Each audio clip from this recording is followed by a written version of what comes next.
जय गुरुदेव। और दोस्तों, मेरे चैनल सिद्ध साबर मंत्र में आपका एक बार फिर से हार्दिक स्वागत है। और देखिए, आज की वीडियो में मैं आपको बताने वाला हूं कि मूठ जो होती है, जिसको घात भी बोल देते हैं, मूठ को रोकने का या फिर वापस पलटाने का जो साबर मंत्र मैं आपको बताने वाला हूं। अभी तक तो मैंने आपको बताया था कि मूठ को कैसे छोड़ा जाता है, मूठ मारने का साबर मंत्र मैंने आपको बताया था, और बहुत ही तीव्र साबर मंत्र बताए हैं मैंने दोनों। और इसके बाद में आज मैं आपको मूठ को रोकने का बताऊंगा, यानी मूठ को उच्चाटन करने का साबर मंत्र।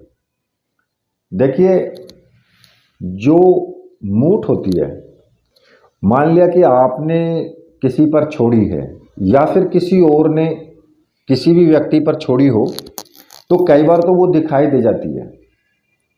वो कहते हैं ना कि वो उड़ती हुई हांडी जो आती है, हांडी उड़ाना वो वही चीज़ होती है।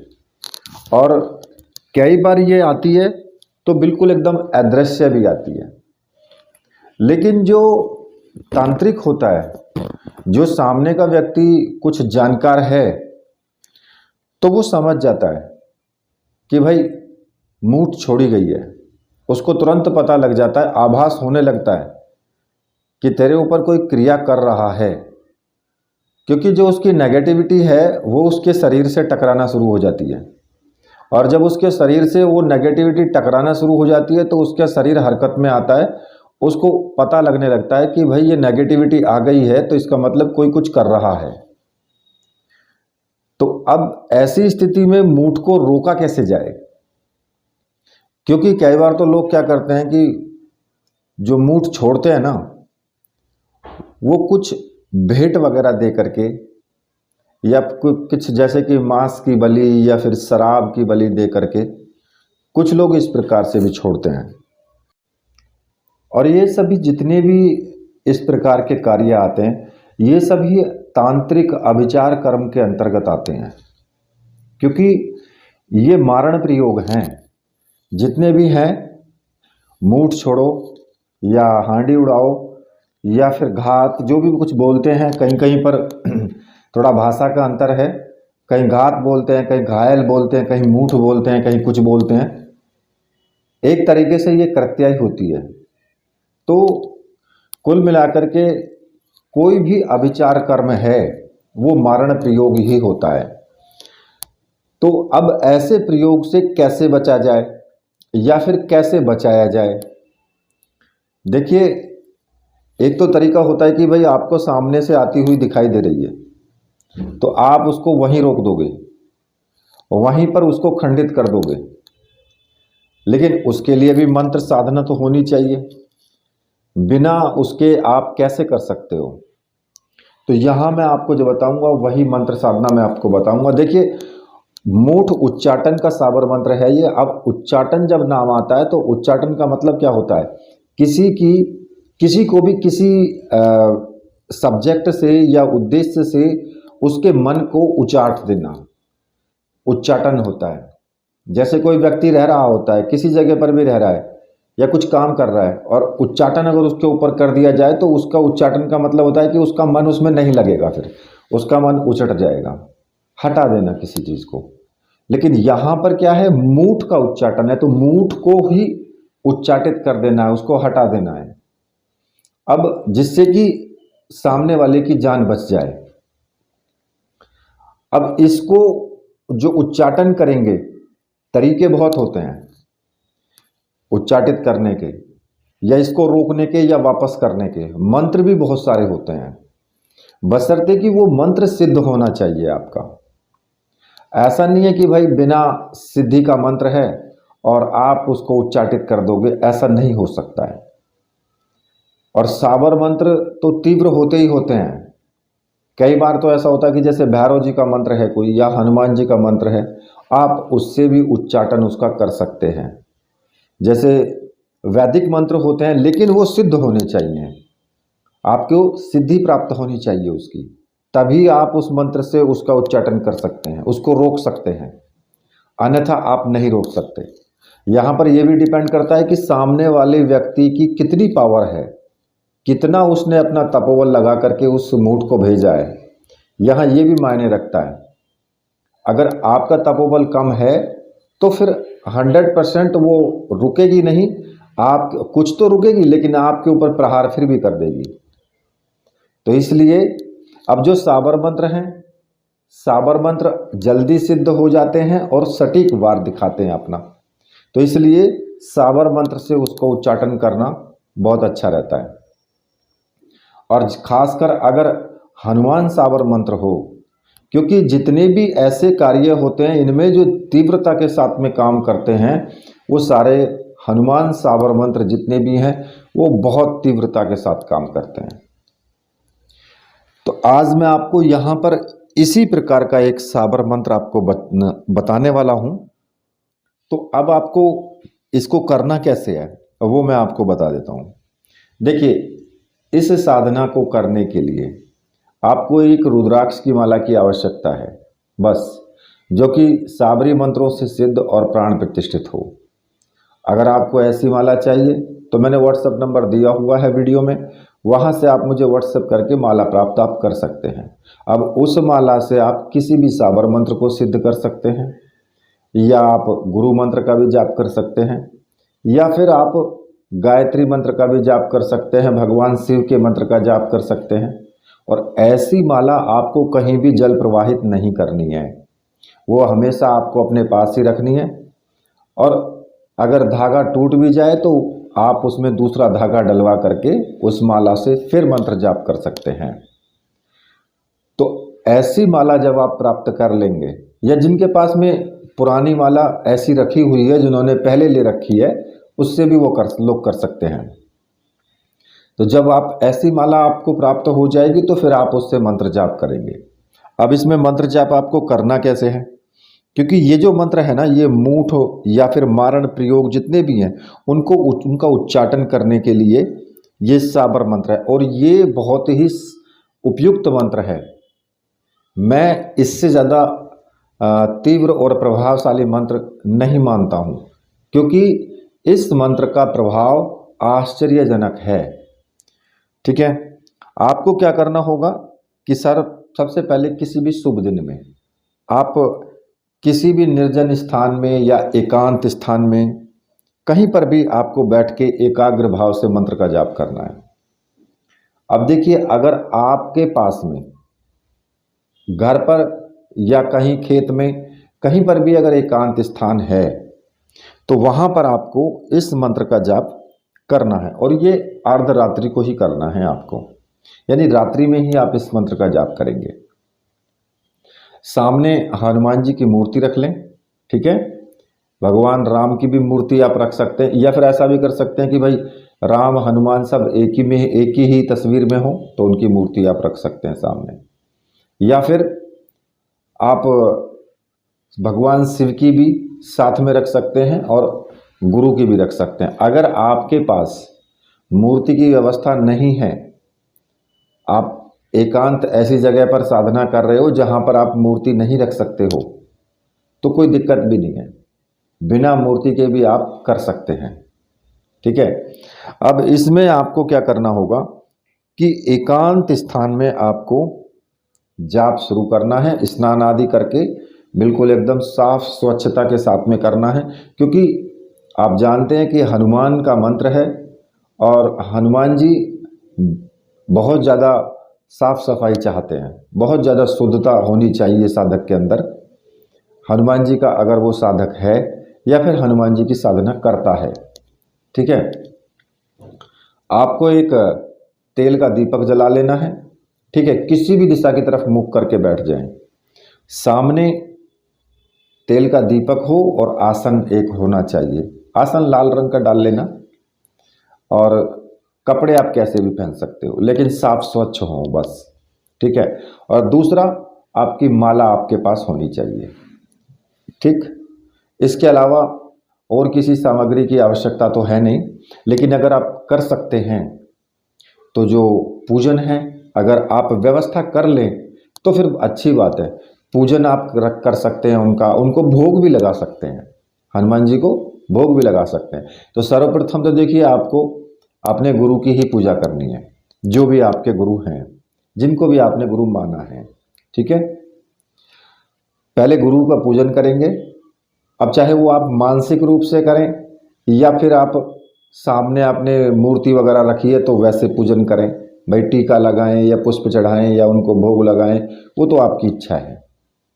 और मानसिक रूप से पूजन करने के बाद गुरु जी से आपको प्रार्थना करनी है कि गुरुदेव, मैं ये मूठ उच्चाटन सावर मंत्र को साधना करने जा रहा हूँ और इस साधना में मुझे पूर्ण सफलता मिले।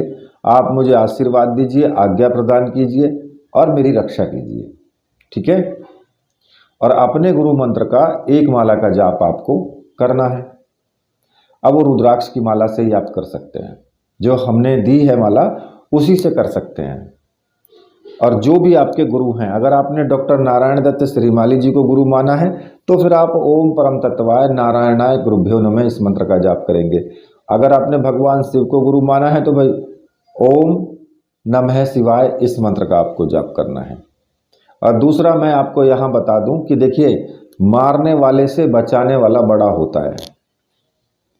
कैसे? मूठ छोड़ना आसान है, मूठ को रोकना बड़ा कठिन होता है। कई बार रोकने वाले पर ही वो प्रहार कर देती है। तो यहाँ आपको एक चीज़ और मैं बता दूं कि सबसे पहले आपको, खैर वो तो मैं प्रयोग में आपको बताऊंगा आगे, पहले इस मंत्र को बता देता हूँ कैसे सिद्ध करना है। तो जब आप अपने गुरु का पूजन कर लेंगे तो फिर आपको सर्वार्थ साधक सावर मंत्र का 21 बार आपको जाप जरूर करना है। अब जो मंत्र है जो जपना है मैं आपको बता रहा हूँ। गुरु सठ गुरु है वीर, गुरु साहब सुमरो बड़ी भात, सिंगी टोरो वन कहो मन्नाव करतार, सकल गुरुन का हर बजे घट्टा पकड़ उठ जाग, चेत संभार श्री परमहंस। इसका आपको 21 बार जाप करना है, ठीक है। क्योंकि इसका अगर आप 21 बार जाप करते हैं तो आपकी साधना सरलता से सिद्ध होती है, विघ्न भी ज़्यादा नहीं आते, किसी तरह की कोई प्रॉब्लम नहीं होती है, ठीक है। इसके बाद भगवान श्री राम का ध्यान आपको जरूर करना है। हनुमान जी की साधना कर रहे हो तो राम जी को भूलना मत बिल्कुल भी। अगर राम जी को भूल गए तो फिर बोरिया बिस्तर बांध देगा वो, ठीक है। इसलिए राम का नाम ही नहीं भूलना है आपको, राम का तो नाम आपको जपना ही जपना है। चाहे मानसिक रूप से जपो, चाहे ध्यान लगा करके जपो, 5 मिनट जरूर आपको राम का ध्यान करना ही करना है, श्रद्धा के साथ, ठीक है। और एक चीज़ और बता दूं, अगर आप जंगल में साधना कर रहे हो तो सबसे पहले आपको सुरक्षा घेरा आपको जरूर लगाना है। अपना जो भी मंत्र है सुरक्षा घेरे का, जो आपने सिद्ध किया हुआ है, उसका सुरक्षा घेरा लगा करके तभी आप साधना करेंगे, ठीक है। बिना सुरक्षा घेरे के आपको साधना नहीं करनी है। क्योंकि देखिए, भले ही मूठ को रोकने का या उच्चाटन करने का मंत्र है, लेकिन विघ्न आपके सामने आ सकते हैं, आएंगे। तो इसलिए जरूरी है कि अपनी सुरक्षा रख करके ही आप साधना करें। और जब तक मंत्र जाप पूरा ना कर लें तब तक उस घेरे से बाहर आपको नहीं निकलना है, किसी भी स्थिति में, चाहे कुछ भी हो, चाहे कोई आपको मारने के लिए दौड़ता हुआ आ रहा है या फिर कुछ भी कर रहा है वो, लेकिन आपको सुरक्षा घेरे से बाहर नहीं निकलना है, ये आप सोच लेना। अगर बाहर निकले तो कुछ भी हो सकता है आपके साथ में, इसमें फिर कोई गारंटी नहीं है, ठीक है। अब इसके बाद में जब भगवान राम के नाम का आप जाप कर लेंगे तो फिर आपको रुद्राक्ष की माला से जो मेन मंत्र है उस मंत्र का आपको जाप शुरू करना है, ठीक है। हनुमान जी का ध्यान लगा करके पहले, और उनको जो भी आप पूजन अर्चना आप करना चाहें कर सकते हैं, और जो भी उनको भोग वगैरह लगाना चाहें लगा सकते हैं, माफ़ी मांगना चाहें मांग सकते हैं। एक प्रेम से उनको अपना सब कुछ मानते हुए और उनके मंत्र का आपको जाप शुरू करना है। और ज़्यादातर उन लोगों की साधनाएं जल्दी सिद्ध होती हैं जो हृदय के निर्मल होते हैं, परोपकार करने वाले होते हैं, ईर्ष्या द्वेष उनके अंदर नहीं होता है। अंदर से एक तरीके से समझिए कि वो संत टाइप के होते हैं। जैसे कि संतों का स्वभाव होता है वैसा ही उनका स्वभाव होता है, यानी हर व्यक्ति के लिए वो तैयार खड़े रहते हैं मदद करने के लिए, किसी के साथ कोई छल कपट नहीं। ऐसे व्यक्ति के सामने ना तो ज़्यादा विघ्न आते हैं और ना ही उनको कभी असफलता मिलती है, उनको सफलता ही मिलती है। और जो अंदर से कठोर, झूठे, मक्कार या फिर ईर्ष्यालु टाइप के, क्रोधी, लोभी, ऐसे व्यक्तियों को साधना में सफलता जल्दी नहीं मिलती है और उनके सामने विघ्न भी बड़े बड़े भयंकर आते हैं, जिनसे कि उनको घबरा करके साधना वो छोड़ करके भाग जाते हैं। अब ये यहाँ पर ये मैटर, आप ये सिद्धांत जरूर समझ लेना, प्रत्येक साधना का सिद्धांत है ये।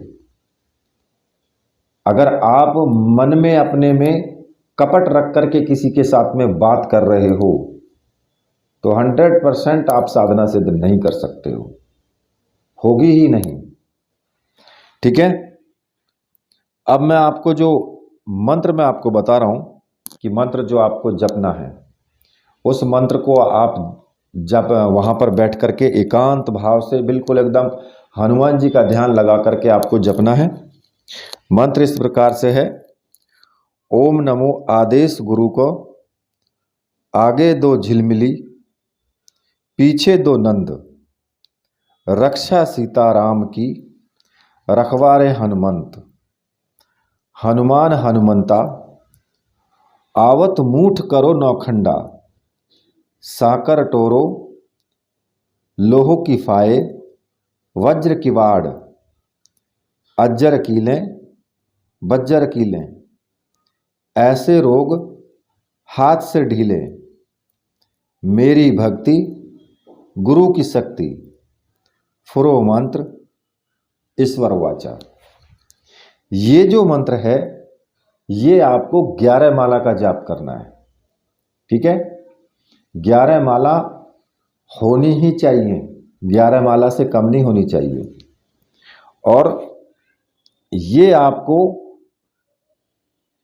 यानी 7 दिन तक आपको लगातार जाप करना है, केवल 7 दिन तक।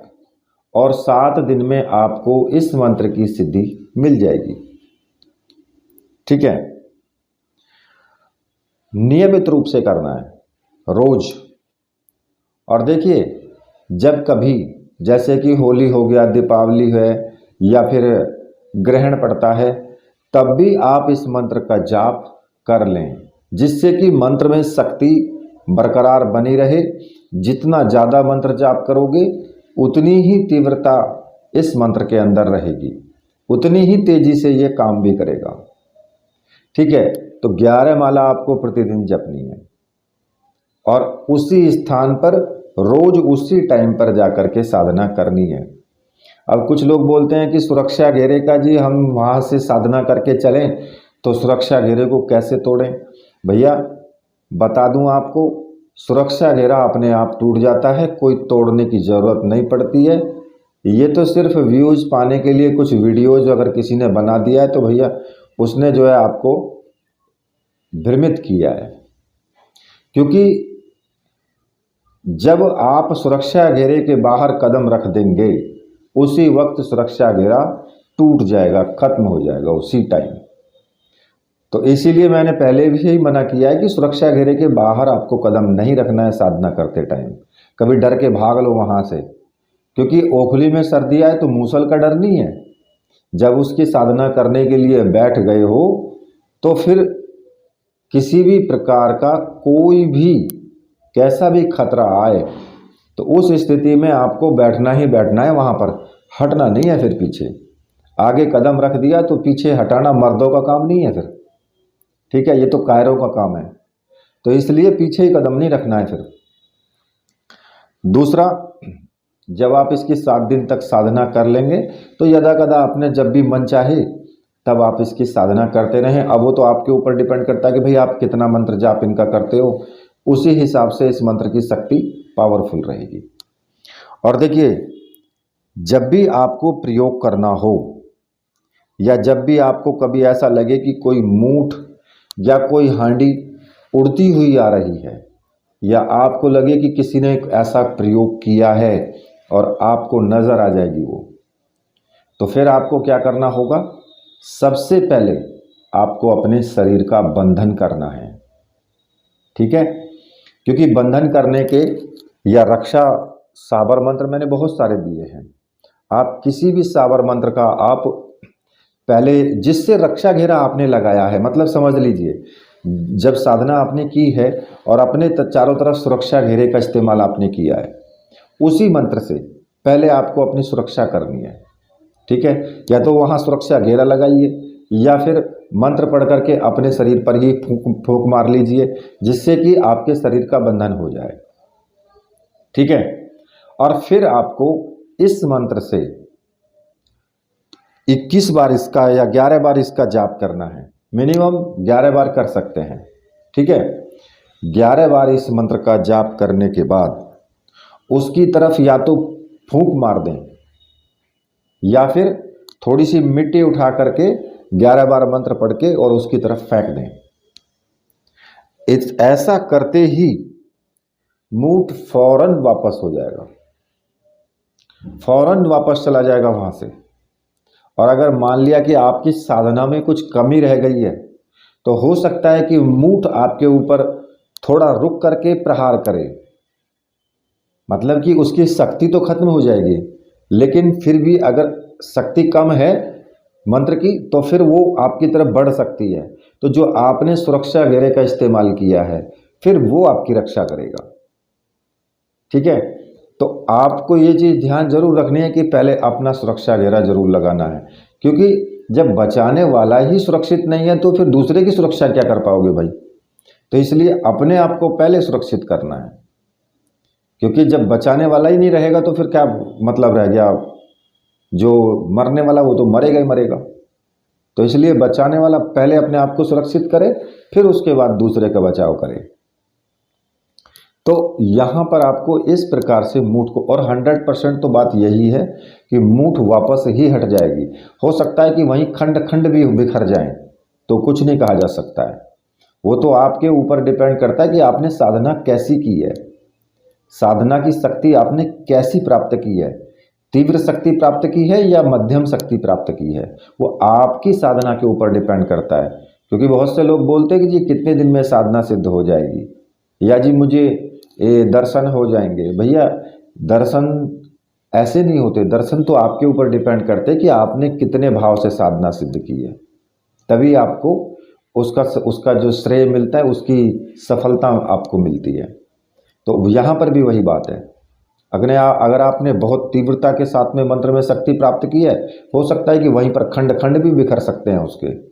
ऐसे हांडी ऐसे फूट जाएगी ऊपर ही कि जैसे आप देखते हैं ना कि ऊपर जाके पटाखा फूटता है, वो ऐसे खंड खंड हो जाएंगे उसके एकदम। तो इस प्रकार से आप मूठ को रोक सकते हैं, मूठ को वापस भी फेंक सकते हैं और अपना बचाव कर सकते हैं। लेकिन इस साधना को सिद्ध करने में आपको ब्रह्मचर्य व्रत का पालन बहुत कड़ाई से करना पड़ेगा। ऐसा नहीं है कि आप साधन कर रहे हो और उधर जो है वीडियो या फिर आप मोबाइल पर दुनिया भर की चीज़ें देख रहे हो, तो मन तो गंदा होता है फिर। तो इसलिए ध्यान जरूर रखना इन चीज़ों का, नहीं तो फिर वो आपका बिस्तरा गोल कर देगा। बता रहा हूँ मैं आपको, अगर आपने अपना मन गंदा किया तो बिस्तरा गोल वो तुम्हारा ही कर देगा। क्योंकि यहाँ तंत्र साधनाएं एक तलवार की धार पर चलने वाला काम होता है। नज़र चूकी, रास्ता भटके और फिर कटे, बचोगे नहीं, कटे, क्योंकि तलवार की धार है, कभी भी घुस जाएगी। तो इसलिए ध्यान रखना इस चीज़ का। इसी के साथ मैं अब वीडियो को यही समाप्त करता हूँ। मेरे साथ बोलिए बोलिए वीर बजरंगबली हनुमान जी महाराज की जय। बोलिए मेरे परमहंस गुरुदेव की जय।